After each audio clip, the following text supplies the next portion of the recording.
At my sister's engagement party, my ex laughed and told everyone I was too broke to ever afford a ring.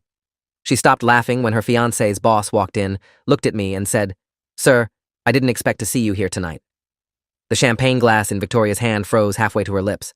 Her laugh, that sharp, cutting sound I remembered too well, died in her throat. Every person in the room turned to look at the man in the doorway, then at me, then back again. The silence was so complete I could hear the ice melting in someone's drink 3 tables away. Richard Ashford stood in the entrance to my sister's backyard garden party, looking exactly like he always did. Impeccable gray suit, salt and pepper hair perfectly styled, the kind of presence that commanded attention without trying. He was holding a bottle of wine that probably cost more than the entire catering budget, and he was staring directly at me with an expression somewhere between surprise and concern. I'd been standing near the dessert table, trying to blend into the crowd, trying to survive the next 2 hours without incident. It wasn't working. Victoria had spotted me within 15 minutes of arriving and had spent the last 30 making sure everyone within earshot knew exactly what she thought of Adrian Blackwell, her ex-boyfriend, the man who couldn't provide for her, the man who chose ambition over stability, the man who was, in her words, too broke to ever afford a ring. She'd said it loud enough for my sister Claire to hear. Loud enough for Claire's fiancé Oliver to hear. Loud enough for her own fiancé Garrett to shift uncomfortably and try to change the subject. But Victoria was on a roll, and when Victoria wanted to make a point, she made it with a sledgehammer. I'd met Victoria 4 years ago at a networking event in downtown Seattle. She worked in marketing for a mid-sized firm. I was in the early stages of building my first company. She was beautiful, confident, ambitious in that carefully curated way where she wanted success but expected someone else to provide it. We dated for 2 years. The first year was good, exciting even. Late nights talking about the future, weekend trips to the San Juan Islands, the kind of romance that feels inevitable until it isn't. The second year was a slow-motion car crash. She wanted a ring, a house in Queen Anne, a BMW, vacations in Europe. I wanted to build something that mattered. I was working 16-hour days, sleeping in my office, pouring every dollar I had into a software platform that I believed would revolutionize data analytics for mid-market companies. She thought I was delusional. The breakup happened on a Sunday evening in March 2 years ago. We were supposed to have dinner at her favorite restaurant, the expensive one with the tasting menu and the sommelier who remembered her preferences. I canceled because I had a pitch meeting the next morning with potential investors, the meeting that would determine whether my company survived or died. She told me I needed to grow up, get a real job, stop playing entrepreneur with money I didn't have. I told her I couldn't be with someone who didn't believe in me. She laughed, the same laugh I'd just heard across the garden party, and said, "Believe in you? Adrian, you're 31 years old and you can't even afford to take me to dinner. What exactly am I supposed to believe in?" That was the last conversation we had. Until tonight. My sister Claire's engagement party was supposed to be a small, intimate gathering. 50 people, she'd said. Close friends and family. When she invited me 3 weeks ago, I'd asked if Victoria was on the guest list. Claire had hesitated, then explained that Oliver's family and Victoria's family had been friends for years, that Victoria and Garrett were engaged themselves, that it would be awkward not to invite them. I could have said no. I could have made up an excuse about work, travel, anything. But Claire was my only sibling, my best friend growing up, the person who'd believed in me when Victoria didn't. So I said yes. I showed up in jeans and a button-down shirt, driving my aging Nissan Altima, looking exactly like what Victoria expected, a struggling entrepreneur who never quite made it. What Victoria didn't know, what almost no one at this party knew except for Claire and my parents, was that the pitch meeting I'd canceled dinner for 2 years ago had been successful. Extremely successful.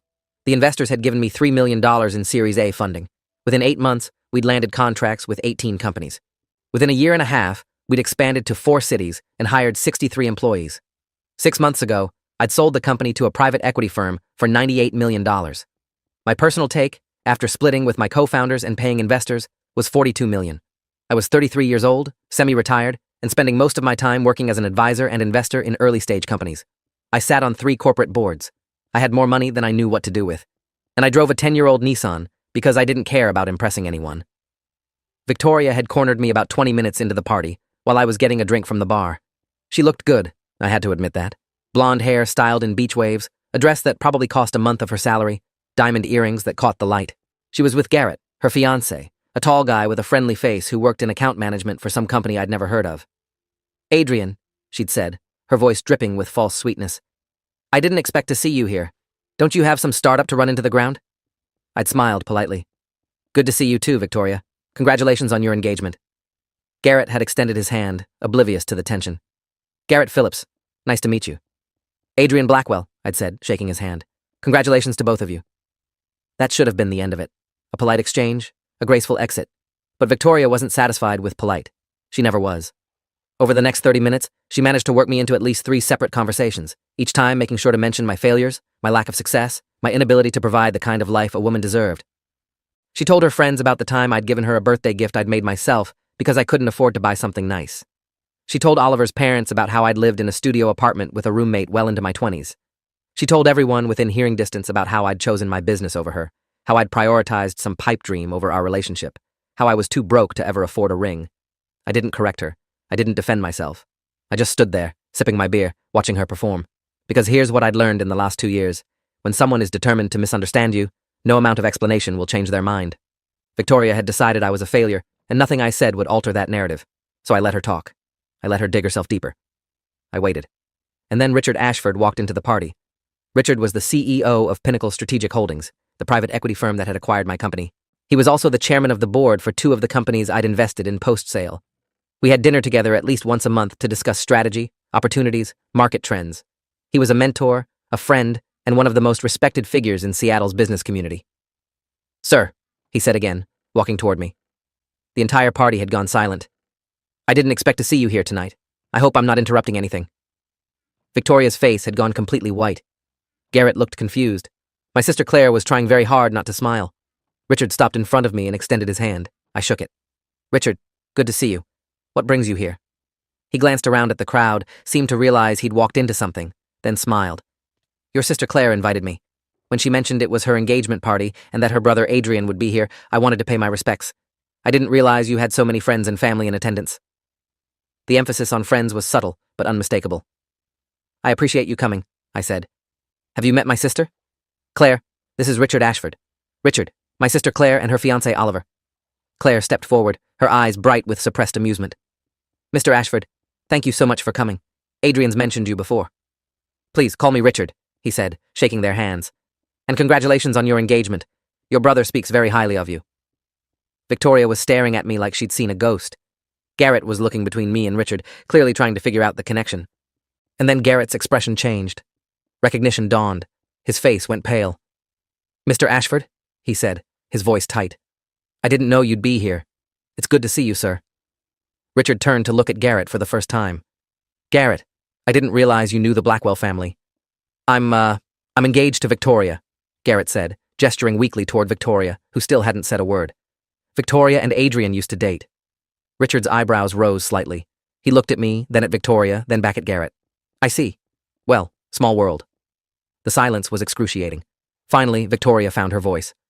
"How do you two know each other?" she asked, looking at me and Richard. Richard seemed surprised by the question. "Adrian didn't tell you? He's one of my most successful portfolio founders. He sold his company to Pinnacle 6 months ago. We work together quite frequently." The champagne glass in Victoria's hand trembled. "Sold his company," she repeated slowly. "For how much?" I opened my mouth to deflect, but Richard answered before I could. "The acquisition was for $98 million. Adrian's personal stake was substantial.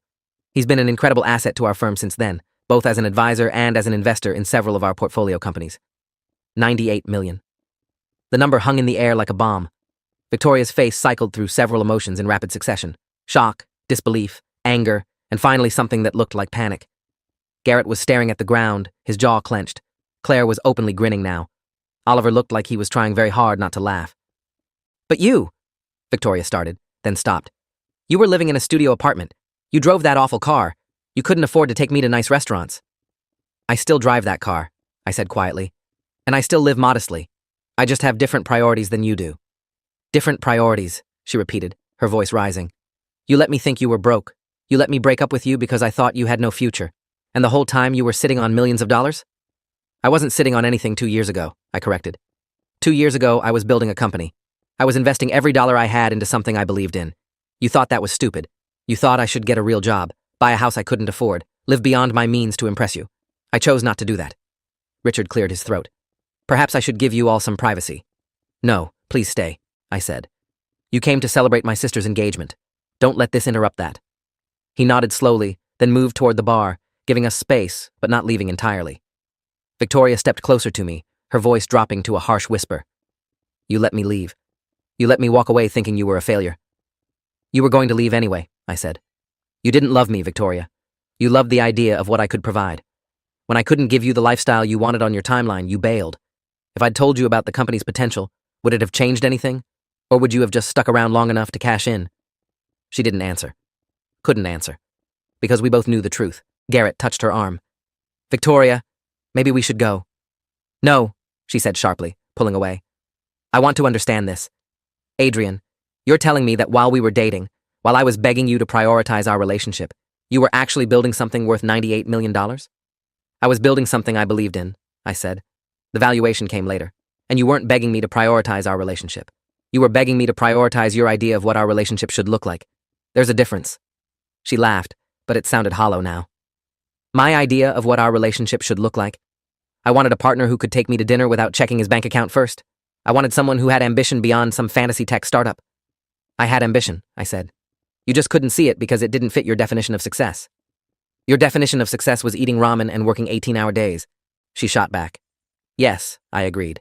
For 2 years, that's exactly what it was. And now I have more money than I'll ever spend, doing work I love, with people who respect what I built. Your definition of success was marrying someone with a stable job and a nice car. So tell me, Victoria, which one of us got what we wanted? She opened her mouth, closed it, opened it again. No words came out. Garrett was looking increasingly uncomfortable. Adrian, he said carefully, I think maybe we should all take a step back here. I looked at him, really looked at him for the first time. He seemed like a decent guy, honestly, caught in the middle of something he didn't understand. You're right, I said. I apologize, Garrett. This is between me and Victoria. It's not fair to drag you into it. Actually, Garrett said, his voice strained, I think it might be fair to drag me into it, considering I work for Pinnacle Strategic Holdings, in the Portfolio Management Division, where I've spent the last 3 months working on integration strategies for recently acquired companies. The color drained from his face as he said it, including a software analytics company called Databridge Solutions. My company. My former company. You've been working on my acquisition, I said, not a question. He nodded miserably. I didn't make the connection. Blackwell is a common enough name. I knew the founder was an advisor to the firm, but I've never met you. I've only seen your name on documents. Documents you've been preparing for the last 3 months, I said slowly, while your fiancé was telling everyone I was too broke to afford a ring. He didn't respond. What could he say? Victoria's face had gone from white to red to white again. This is insane, she whispered. This can't be happening. What can't be happening? I asked. The fact that I succeeded? Or the fact that you're realizing you walked away from someone who became exactly what you claimed to want? You were never what I wanted, she said, but her voice lacked conviction. What I wanted was someone who valued me enough to give me security. You chose your company over me. I chose my dreams over your demands, I corrected. There's a difference. And honestly, Victoria, looking at you now, I'm grateful you left. Because if you'd stayed, if I'd given in to what you wanted, I never would have built what I built. I would have taken some corporate job I hated, bought a house I couldn't afford, and spent the rest of my life wondering what could have been. Richard had been watching from the bar, and now he approached again. Adrian, I apologize for the intrusion. I didn't realize my presence would cause such a disruption. It's not your fault, I said. You didn't know you were walking into an ambush. An ambush? Victoria's voice shot up an octave. You're the one who's been lying about who you are. I haven't lied about anything, I said calmly. I just don't advertise my bank account to people who wouldn't have cared about me when it was empty. Richard looked at Victoria, his expression unreadable. Ms. Langley, is it? She nodded, speechless. I feel compelled to point out that Adrian is one of the most brilliant entrepreneurs I've had the privilege of working with. He built Databridge from nothing. He bootstrapped it for 18 months before taking any outside funding. He worked without salary for the first 2 years to keep the company afloat. What he accomplished was extraordinary, and he did it with integrity, intelligence, and an incredible work ethic. If you couldn't see that in him 2 years ago, that's unfortunate, but don't mistake his humility for dishonesty. The rebuke was polite, but devastating. Victoria looked like she wanted to disappear into the ground. Garrett was staring at his shoes. My sister Claire chose that moment to intervene. Why don't we all get some food? She suggested brightly. The caterers just brought out the main course. People began moving toward the buffet tables, grateful for an excuse to escape the tension. Richard touched my arm. Walk with me for a moment? We moved toward the edge of the garden, away from the crowd. I'm sorry, he said once we were alone. I had no idea I'd be walking into that situation. Your sister invited me last week, mentioned it was her engagement party. I thought it would be a nice gesture to attend. I didn't realize your ex-girlfriend would be here, or that she had such a, shall we say, inaccurate understanding of your circumstances. It's fine, I said. Actually, it's better than fine. I've been standing here for the last hour listening to her tell everyone what a failure I am. Having you walk in and contradict that narrative was more satisfying than I want to admit. He smiled slightly. I noticed you didn't correct her yourself. Would you have believed me if I had? I asked. Or would I have just sounded defensive? Sometimes the best response to someone's narrative is to let them commit to it fully before revealing the truth.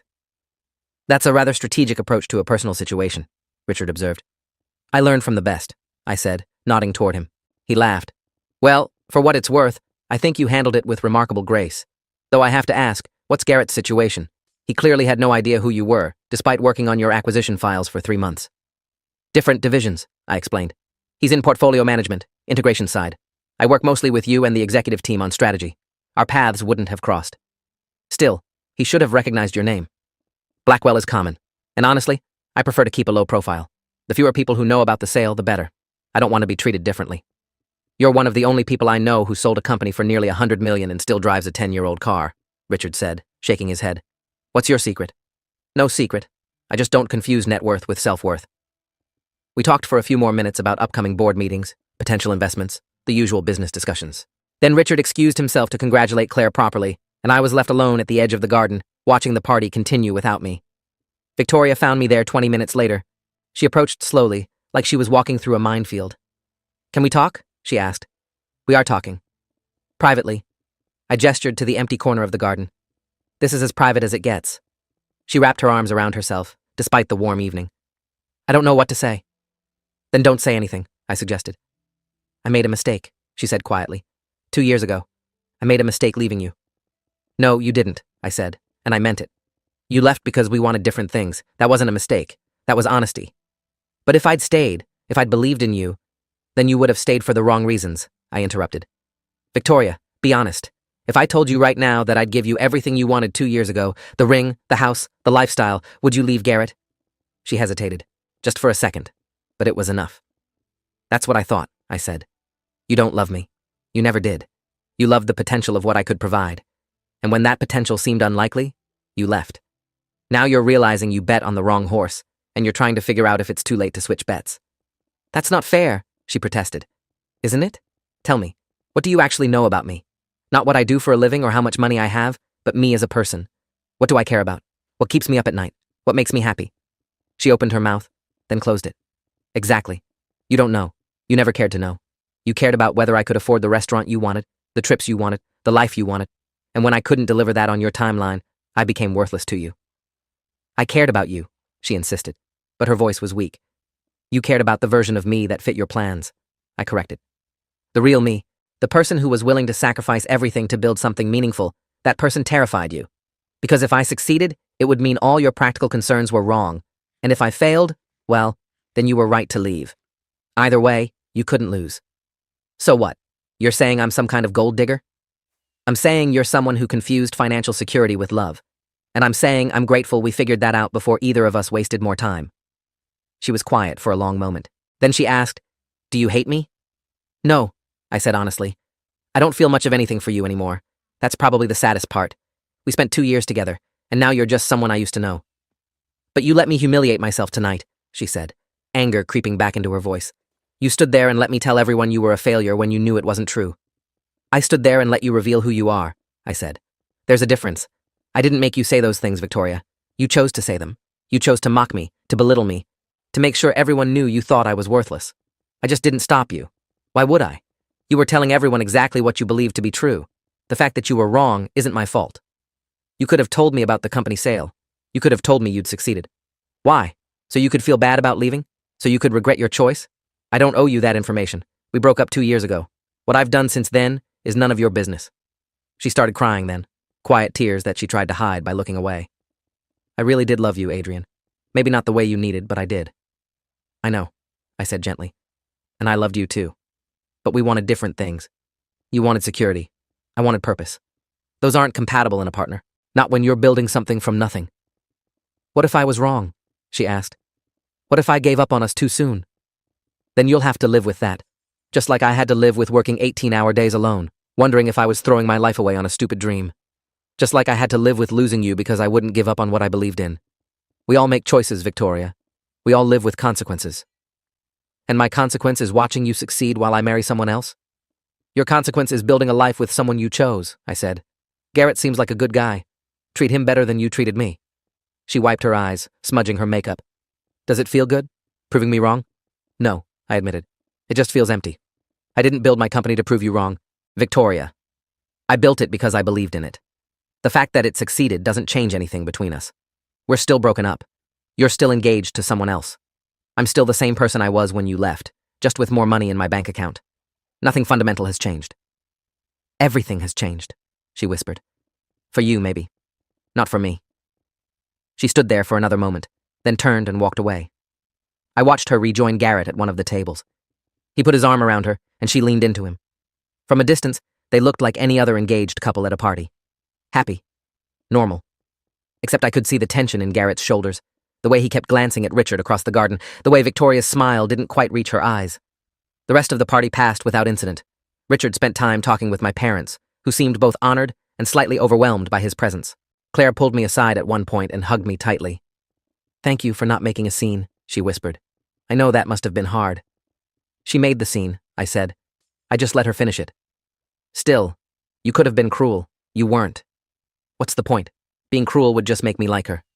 Oliver found me later, looking apologetic. I'm sorry about inviting them. I had no idea there was that much history there. It's your engagement party. You can invite whoever you want. Still, if I'd known she was going to act like that, you would have invited them anyway, because Victoria's family and yours have been friends for years. It's fine, Oliver. Really. He hesitated, then said, Is it true? About the company sale? Yeah. 98 million? Yeah. And you drive a Nissan? I laughed. I drive a Nissan. That's either incredibly humble or incredibly stupid. I haven't decided which. Probably both, I admitted. The party wound down around 10. Guests started leaving, offering congratulations to Claire and Oliver, thanking them for a lovely evening. Victoria and Garrett left without saying goodbye to me. I watched them walk to his car, a leased BMW that probably ate up a third of his salary. They looked like the picture-perfect couple, successful, attractive, on their way to a comfortable suburban life. I wondered if Victoria would tell him about our conversation, or if she'd bury it under layers of rationalization and denial. Richard found me as he was leaving. Take care of yourself, Adrian, and don't let people like that diminish what you've accomplished. I won't. Good. Oh, and one more thing. He pulled out his phone, typed something quickly, then showed me the screen. It was an email to his executive assistant. Schedule Adrian Blackwell for next board meeting. Full presentation on Q4 investment opportunities. Garrett Phillips to attend as note-taker. He looked at me with a slight smile. I figure Garrett should get to know the person whose files he's been working on. Don't you think? I couldn't help but smile back. That's ruthless. That's business. See you next week. He left, and I helped Claire and Oliver clean up. My parents had already gone home, leaving the three of us to pack up decorations, stack chairs, dispose of trash. We worked in comfortable silence for a while. Then Claire said, You know, when I invited Richard, I was hoping he'd show up. I thought it might be good for Victoria to see that you'd made something of yourself. You set this up? I asked, surprised. Not exactly. I genuinely did want Richard to come celebrate with us. But I may have mentioned to him that some of your old friends would be there, including an ex who'd never understood what you were building. I may have suggested that his presence would be appreciated. Claire. What? I'm your sister. I'm allowed to be protective. Victoria spent 2 years making you feel like you weren't good enough. She broke up with you at the exact moment you needed support the most. She doesn't get to rewrite that history just because you succeeded. So you invited the CEO of a billion-dollar private equity firm to your engagement party to prove a point? I invited a family friend to celebrate an important milestone, Claire said innocently. The fact that his presence also revealed some uncomfortable truths is just a bonus. Oliver laughed. I love you, but you're terrifying. I prefer strategically thoughtful, Claire said. We finished cleaning up around midnight. I hugged my sister goodbye, congratulated Oliver again, and drove home in my aging Nissan, windows down, radio off, thinking about the evening. Victoria's face when Richard said 98 million. Garrett's expression when he realized I was his boss's boss's boss. The way the entire party had shifted in the span of 5 minutes, from mockery to stunned silence to awkward reverence. It should have felt good. It should have felt like vindication, like justice, like proof that I'd made the right choices. But instead, it just felt sad. Sad that Victoria had spent 2 years married to a narrative that wasn't true. Sad that she'd built a life with someone while carrying the weight of what she thought she'd lost. Sad that the only way she'd learn the truth was through public humiliation at my sister's engagement party. I got home around 12:30, poured myself a glass of bourbon, and sat on my balcony overlooking the city. My phone buzzed. A text from Claire.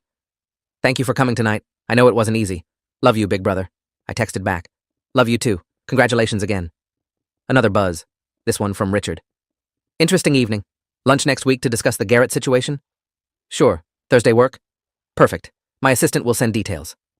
I set my phone down and looked out at the Seattle skyline.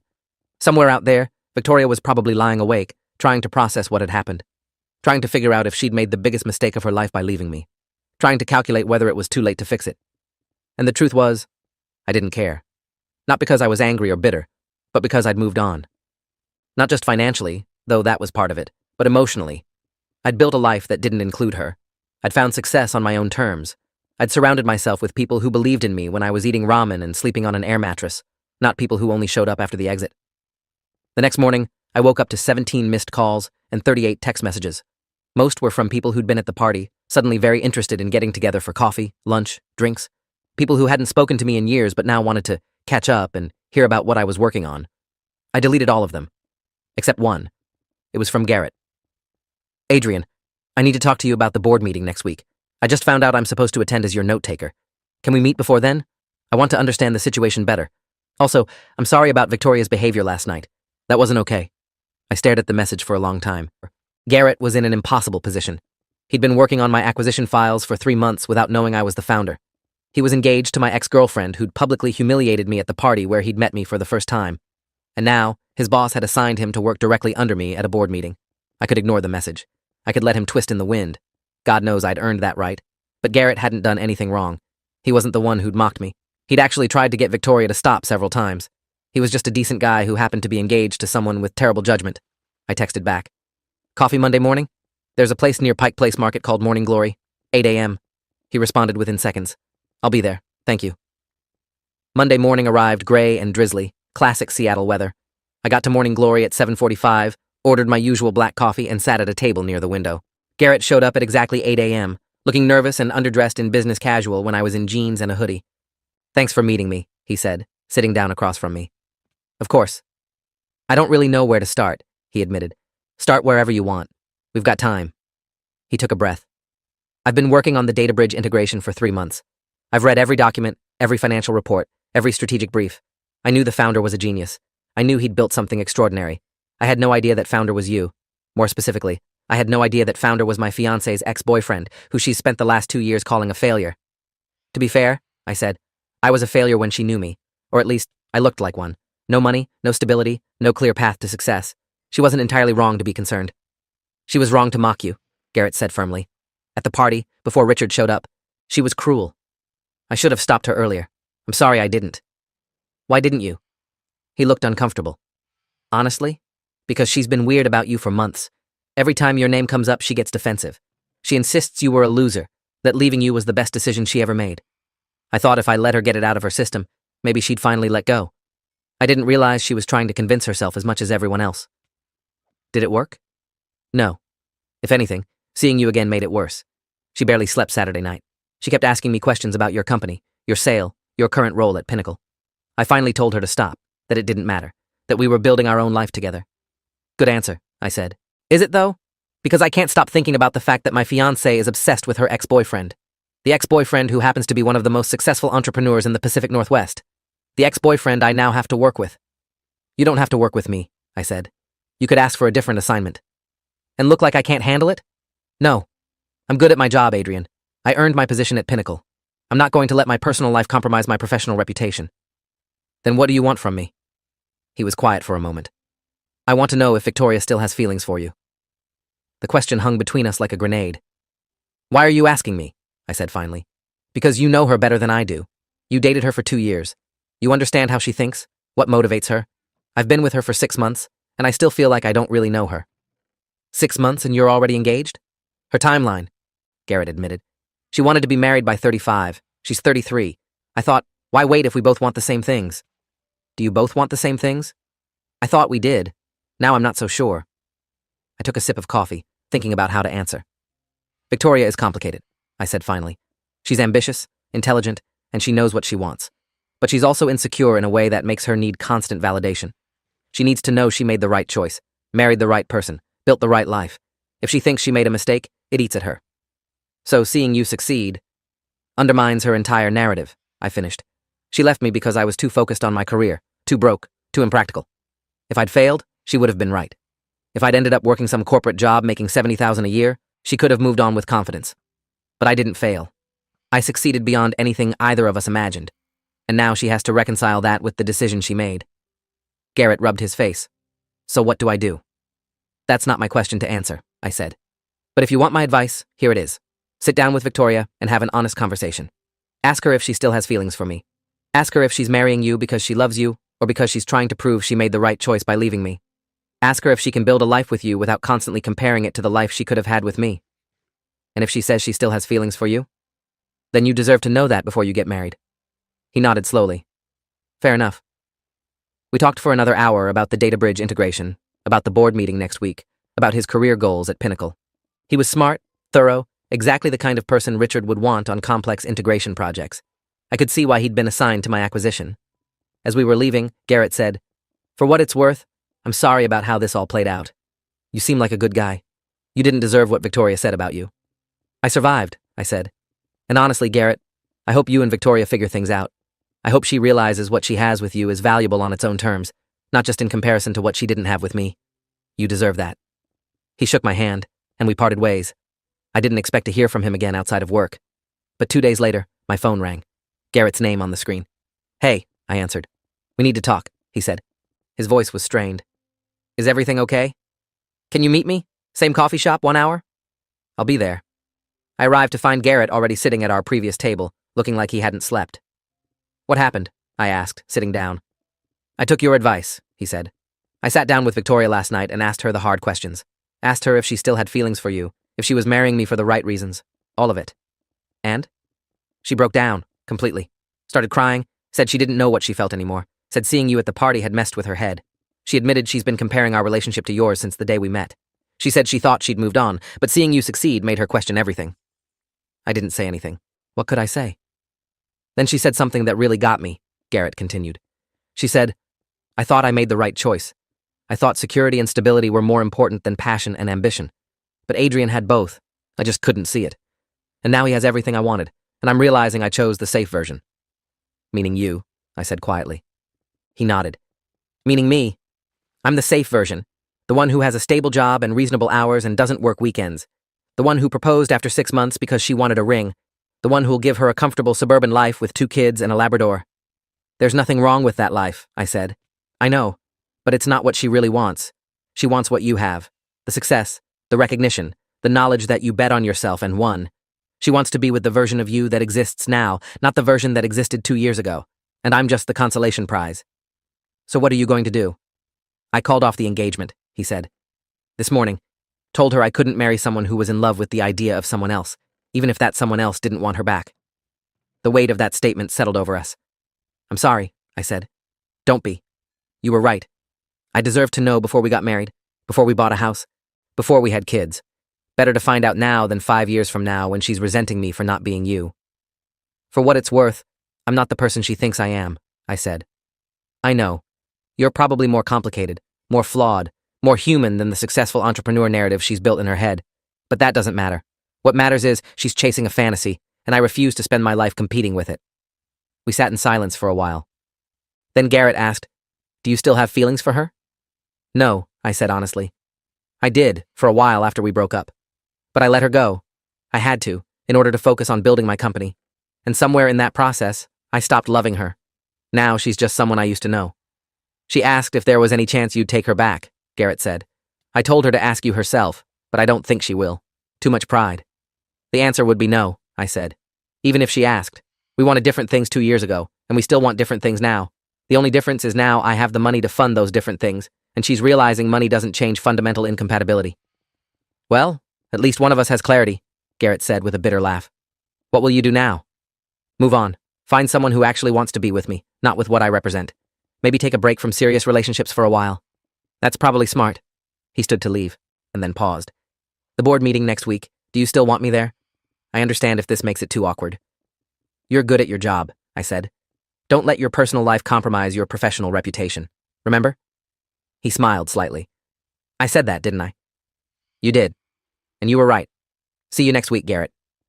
He left, and I sat there for a long time, thinking about Victoria, about Garrett, about the strange chain of events that had started with my sister's engagement party. My phone buzzed, a text from Victoria. Can we talk, please? I stared at the message for a long time. Then I typed back. There's nothing to talk about. I hope you figure out what you really want. But it's not me. Take care of yourself, Victoria. I blocked her number after that, not out of anger, but out of necessity. We'd said everything that needed to be said. Anything more would just be repetition, a loop of regret and recrimination that would help neither of us. 3 months later, I was having lunch with Richard at his favorite downtown restaurant. We'd just finished discussing Q4 investment opportunities when he brought up the subject I'd been avoiding. "Garrett's doing excellent work on the Cascade acquisition," he said casually. "He's one of our best integration managers." "I know. I read his reports." "You know he and Victoria broke up?" "I heard. Because of you." I set down my fork. "Not because of me. Because of her inability to move on." "Semantics," Richard said with a slight smile. "Either way, you're at the center of it." "What's your point?"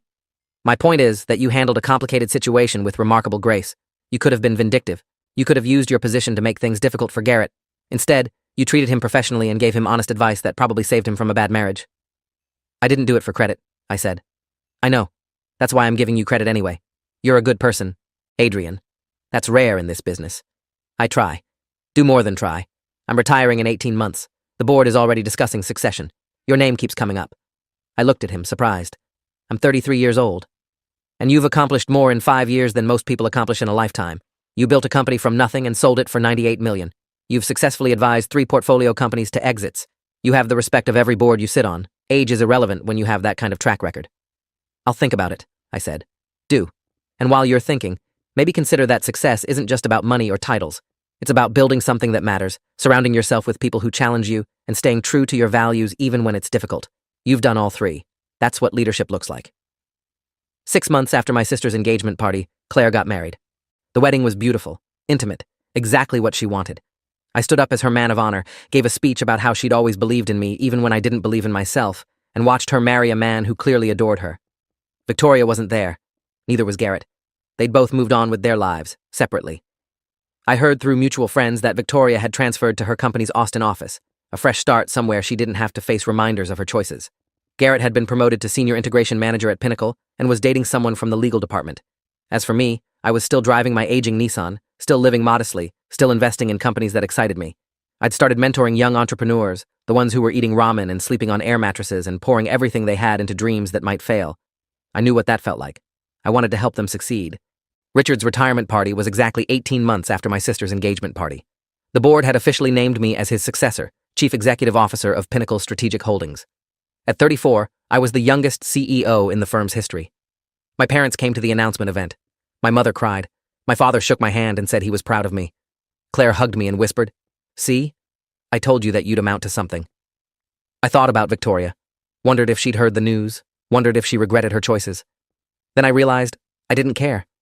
Not because I was bitter, but because her opinion had stopped mattering somewhere between the engagement party revelation and the moment I'd blocked her number. She'd been right about one thing.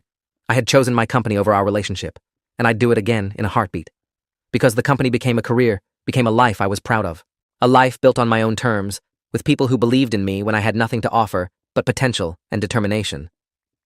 That evening, after the celebration, after the speeches and toasts and congratulations, I drove home in my Nissan. I thought about buying something nicer, a Tesla maybe, or one of those electric Porsches that Richard kept trying to convince me to get. But the Nissan still ran fine. It got me where I needed to go. And every time I sat in it, I remembered the person I'd been when I bought it. 23 years old, fresh out of college, full of ideas and ambition, and absolutely no clue how to execute any of it. That person deserved to be remembered. That person had built everything I had now. So I kept the car. And when people asked why someone with my net worth drove a decade-old Nissan with a cracked windshield and a radio that only worked half the time, I told them the truth. It reminded me that success isn't about what you have. It's about what you build, who you become, and whether you stay true to yourself when everyone else tells you you're wrong. Victoria taught me that lesson, even if she didn't mean to. She showed me that some people will only value you when you meet their definition of success. That some people will love the idea of you without ever knowing the reality of you. That you can't build a life with someone who sees you as a project to fix, rather than a person to support. I was grateful for that lesson. Grateful for the breakup that had felt like the end of the world at the time, but turned out to be the beginning of everything. Grateful that she'd walked away when she did, before I'd compromised my dreams to fit her timeline. And yes, grateful even for the engagement party. For the moment when Richard Ashford walked in and called me "Sir" in front of everyone who doubted me. Not because it felt good to prove them wrong, although that was a small part of it. But because it was the final closing of a chapter I'd been carrying around for 2 years. That night, sitting on my balcony with a glass of bourbon, watching the Seattle skyline light up in the darkness, I thought about what Richard had said about success. about how it wasn't just money or titles, but about building something that mattered. I'd built a company. I'd built a career. I'd built a reputation. But more than that, I'd built a life. A life where I woke up excited about the work I was doing. A life where I was surrounded by people who challenged me to be better. A life where I didn't have to pretend to be anyone other than who I was. That was success. That was enough. The rest was just noise. Thanks for watching till the end. Make sure to subscribe and like to not miss the next story.